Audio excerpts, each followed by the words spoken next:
प्रेम से बोलिए वृंदावन बिहारी लाल की जय। जय जय श्री राधे, जय जय श्री राधे।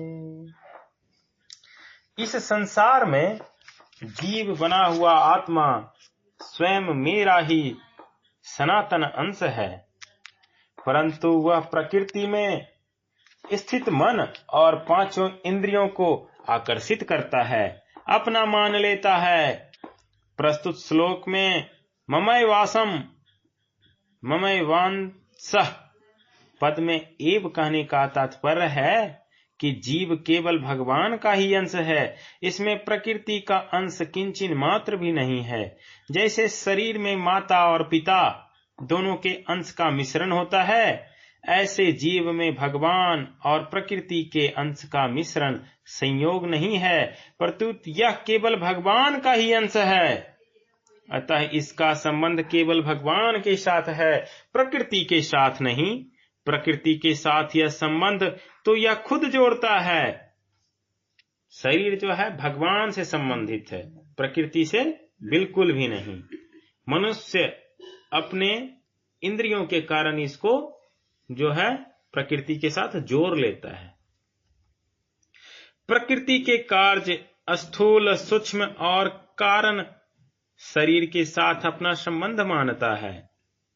प्रकृति के कार्य स्थूल, सूक्ष्म और कारण शरीर के साथ अपना संबंध मानना ही अनर्थ का कारण है। जीव शरीर को अपनी तरफ खींचता है, कर्षति अर्थात उसे अपना मानता है, पर जो वास्तव में अपना है उस परमात्मा को अपना मानता ही नहीं। यही जीव की मूल भूल है। हमारा संबंध परमात्मा के साथ है, इसलिए हम परमात्मा में ही स्थित हैं, परंतु शरीर, इंद्रियां, मन, बुद्धि का संबंध अपरा प्रकृति के साथ है, इसलिए वो प्रकृति में ही स्थित है।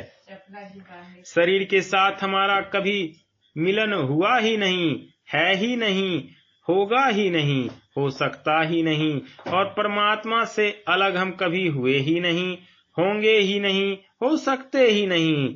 हमसे तो दूर से दूर कोई वस्तु है, वह शरीर है, और समीप से समीप कोई वस्तु है तो वह परमात्मा है।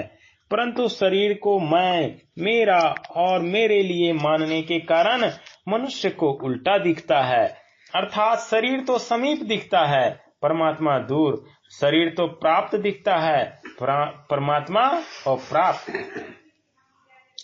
जैसे वायु गंध के स्थान से गंध को ग्रहण करके ले जाती है, ऐसे ही इन शरीर आदि का स्वामी बना हुआ जीवात्मा भी जिस शरीर को छोड़ता है, वहां से मन इंद्रियों को ग्रहण करके फिर जिस शरीर को प्राप्त होता है उसमें चला जाता है।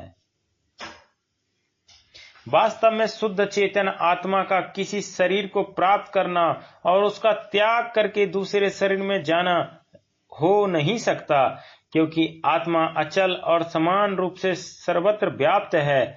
शरीरों का ग्रहण और त्याग परिच्छन एक देशीय तत्व के द्वारा ही होना संभव है, जबकि आत्मा कभी किसी भी देश, काल आदि में परिच्छिन्न नहीं हो सकती। परंतु जब यह आत्मा प्रकृति के साथ शरीर से तादात्म्य कर लेती है, अर्थात शरीर को मैं और मेरा मान लेती है, तब सूक्ष्म शरीर के आने जाने को उसका आना जाना कहा जाता है। वायु का दृष्टांत देने का तात्पर्य है कि जीव वायु की तरह निर्लिप्त रहता है। शरीर से लिप्त होने पर भी वास्तव में इसकी निर्लिप्तता ज्यों की त्यों रहती है। यह जीवात्मा मन का आश्रय लेकर ही स्रोत और नेत्र तथा त्वचा, रसना और घ्राण इन पांचों इंद्रियों के द्वारा विषयों का सेवन करता है। जैसे कोई व्यापारी किसी कारणवश एक जगह से दुकान उठाकर दूसरी जगह लगाता है, ऐसे ही जीवात्मा एक शरीर को छोड़कर दूसरे शरीर में जाता है, और जैसे पहले शरीर में विषयों का राग पूर्वक सेवन करता था, ऐसे ही दूसरे शरीर में जाने पर वह स्वभाव होने से, वही स्वभाव होने से विषयों का सेवन करने लगता है।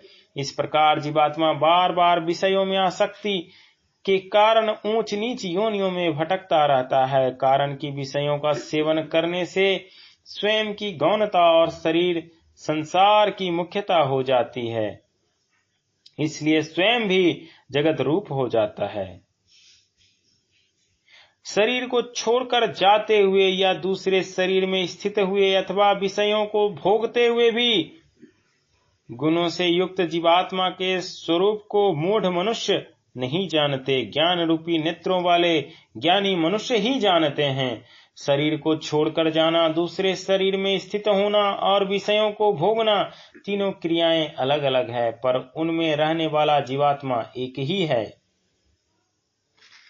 यह बात प्रत्यक्ष होते हुए भी अविवेकी मनुष्य इसको नहीं जानता, अर्थात अपने अनुभव को महत्व नहीं देता। कारण कि तीनों गुणों से मोहित होने के कारण वह बेहोश सा रहता है। भगवान ने पिछले श्लोक में 5 क्रियाएं बताई थी: सुनना, देखना, स्पर्श करना, स्वाद लेना तथा सूंघना। और इस श्लोक में 3 क्रियाएं बताई है: शरीर को छोड़कर जाना, दूसरे शरीर में स्थित होना और विषयों को भोगना। इन 8 में कोई भी क्रिया निरंतर नहीं रहती, पर स्वयं निरंतर रहता है। क्रियाएं तो 8 है, पर इन सब में स्वयं एक ही रहता है, इसलिए इनके भाव और अभाव का आरंभ और अंत ज्ञान सबको होता है। जिसे आरंभ और अंत का ज्ञान होता है वह स्वयं नित्य होता है, यही नियम है। अनेक अवस्थाओं में स्वयं एक रहता है और एक रहते हुए अनेक अवस्थाओं में जाता है। यदि स्वयं एक ना रहता तो सब अवस्थाओं को अलग अलग अनुभव कौन करता। परंतु ऐसी बात प्रत्यक्ष होते हुए भी विमूढ़ मनुष्य इस तरफ नहीं देखते, प्रत्युत ज्ञान रूपी नेत्रों वाले योगी मनुष्य ही देखते हैं। यत्न करने वाले योगी लोग अपने आप में स्थित इस परमात्मा तत्व का अनुभव करते हैं, परंतु जिन्होंने अपने अंतःकरण शुद्ध नहीं किया है, ऐसे अविवेकी मनुष्य यत्न करने पर भी इसका तत्व अनुभव नहीं करते। सदा न भोग साथ रहता है, न संग्रह साथ रहता है। यह विवेक मनुष्य में स्वतः है, परंतु जो मनुष्य शास्त्र पढ़ते हुए, सत्संग करते हुए, साधन करते हुए भी अपने विवेक की तरफ ध्यान नहीं देते, भोग और संग्रह से अलगाव का अनुभव नहीं करते हुए मनुष्य अकृतात्मा हैं। ऐसे मनुष्यों को 18वें अध्याय के 16वें श्लोक में भगवान ने अकृत बुद्धि और दुर्मति कहा है। यद्यपि परमात्मा प्राप्ति कठिन नहीं है, तथापि भीतर में राग, आसक्ति, सुख बुद्धि परी रहने से वो साधन करते हुए भी परमात्मा को नहीं जानते। कारण कि भोग तथा संग्रह में रुचि रखने वाले मनुष्य का विवेक स्थिर नहीं रहता। पूर्व श्लोक में जिन्हें विमूढ़ा कहा गया है, उन्हीं को यहाँ अचेतसः कहा गया है। गुणों से मोहित होने के कारण वे ना तो विषयों के विभाग को जानते हैं और ना स्वयं के विभाग को ही जानते हैं, अर्थात भोगों का संयोग वियोग अलग है और स्वयं अलग है, यह नहीं जानते। 7वें से 11वें श्लोक तक इस प्रकरण में भगवान यह बताना चाहते हैं कि मेरा अंश जीवात्मा सर्वथा अलग है और जिस सामग्री, शरीर आदि पदार्थ और क्रिया को वह भूल से अपनी मानता है, वह सर्वथा अलग है। सूर्य और अमावस्या की रात्रि की तरह दोनों का विभाग ही अलग अलग है, उसका परस्पर संयोग होना संभव ही नहीं। जो उपयुक्त जड़ और चेतना दोनों के विभाग को सर्वथा अलग अलग देखता है, वही ज्ञानी और योगी है, परंतु जो दोनों को मिला हुआ देखता है वह अज्ञानी और भोगी है। सूर्य को प्राप्त हुआ जो तेज संपूर्ण जगत को प्रकाशित करता है, और जो तेज चंद्रमा में है तथा जो तेज अग्नि में है, उस तेज को मेरा ही जान। प्रभाव और महत्व की तरफ आकर्षित होना जीव का स्वभाव है। प्रकृत पदार्थों के संबंध से जीव प्रकृत पदार्थों के प्रभाव और महत्व से प्रभावित हो जाता है। अतः जीव पर परे प्रकृत पदार्थों के प्रभाव और महत्व को हटाने के लिए भगवान यह रहस्य प्रकट करते हैं कि उन पदार्थों में जो प्रभाव और महत्व देखने में आता है वह वस्तुतः मूल मेरा ही है, उनका नहीं। सर्वोपरि प्रभावशाली तथा महत्वशाली मैं ही हूँ। मेरे ही प्रकाश से सब प्रकाशित हो रहे हैं। मैं ही पृथ्वी में प्रविष्ट होकर अपनी शक्ति से समस्त प्राणियों का धारण करता हूँ, और मैं ही रस स्वरूप चंद्रमा होकर समस्त औषधियों वनस्पतियों को पुष्ट करता हूँ। पृथ्वी चंद्रमा आदि सब भगवान की अपरा प्रकृति है। गीता। अतः उत्पादक, धारक, पालक, संरक्षक, प्रकाशक आदि सब कुछ भगवान ही हैं। भगवान की शक्ति होने से अपरा प्रकृति भगवान से अभिन्न है। प्राणियों के शरीर में रहने वाला मैं प्राण अपान से युक्त वैष्णवर जठ रागिनी होकर 4 प्रकार के अन्न को पचाता हूँ। प्रेम से बोलिए वृंदावन बिहारी लाल की जय। जय जय श्री राधे।